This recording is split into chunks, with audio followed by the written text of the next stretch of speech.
Sa sublimation, large format ng DT Dumaguete ay ginagamit na 6 na araw na may 111 total meters. Ito naman ang printer head na good condition, hindi pa napapalitan.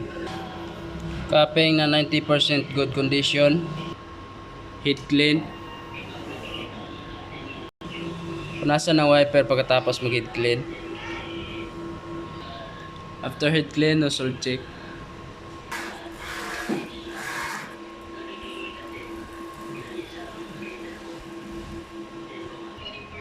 Ang system namin tama lang po. Ground wire, AVR.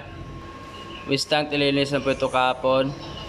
Ito naman stock namin na SIM-YK.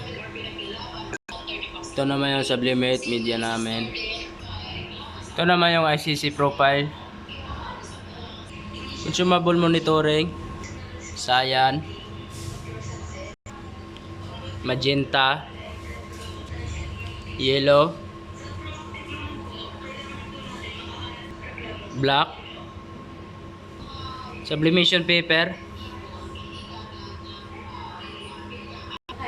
Delay output record. According to the author of this map, Dr. Stephen Colby, Ito naman yung delay printer checklist.